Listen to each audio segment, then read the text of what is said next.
This is an Olympia SM9, and we're gonna go over some shipping tips for this machine.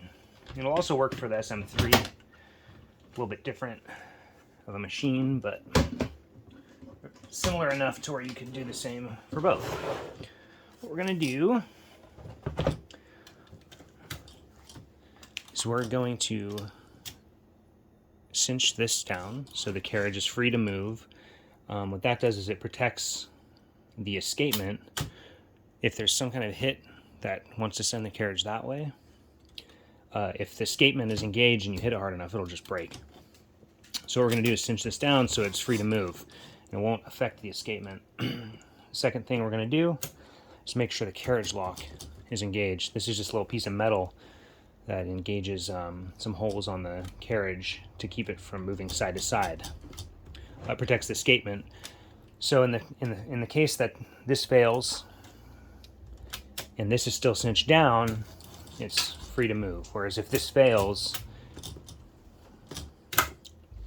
and this is not cinched, it'll move this way, but could get slammed back and break some teeth on the escapement or on the carriage. Most likely the escapement because it's fragile. Anyways, so step one, engage the carriage lock.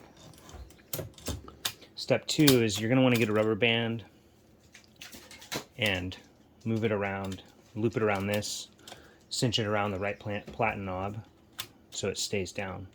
What I actually like to do for that as well is I like to get some, I use this, but if you have saran wrap it also works. You can kind of get this on the platen knob, and if you do it tight enough while holding that down, it'll keep that down enough. If you do 2 or 3 wraps, I like to wrap it behind this so there's not pressure on that. And what this will do as well, so we'll put the machine on its back and essentially loop it around a couple times. I'm just going to do it like that for this. So one nice thing is, see, that's not enough. It has to go down that far. But if you get this cinched all the way down and wrap this enough, even if this is disengaged and that's down, this keeps it pretty much centered so it's not slamming around in the case. You want to stuff something in here to keep the tight bars from flying up. Just anything will work, just something to take up some space. Once that's done,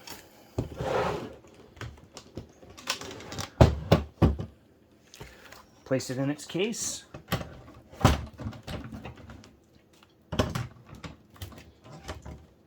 Lock it down. What I like to do is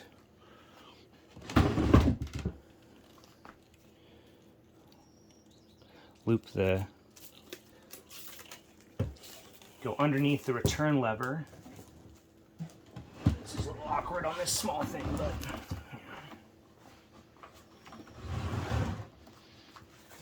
essentially what we're doing is wrapping this to the case.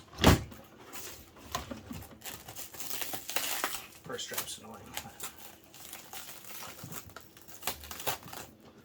So wrap that to the case 2 or 3 times so it's secure. Again, we don't want to put pressure on this to bend it. Close the case. Now there's going to be a little resistance here, especially if you do more loops. This case is kind of crappy, but close it. And then I like to wrap the case with this as well. So then I wrap the case itself so it helps keep the case closed inside the box. We're just doing this. I would wrap it 5 or 6 times. So that kind of keeps everything secure. Then I wrap this in bubble wrap, you know, about 1 inch, and then place it in a box that has adequate packing, like bubble wrap, the thick bubble wrap, or packing peanuts, or a combination of rigid styrofoam, packing peanuts, bubble wrap, and make sure it's got 3 or so inches on every side, front, back, and pack it in so it doesn't move in transit. You don't want this sliding around and maybe breaking or whatever.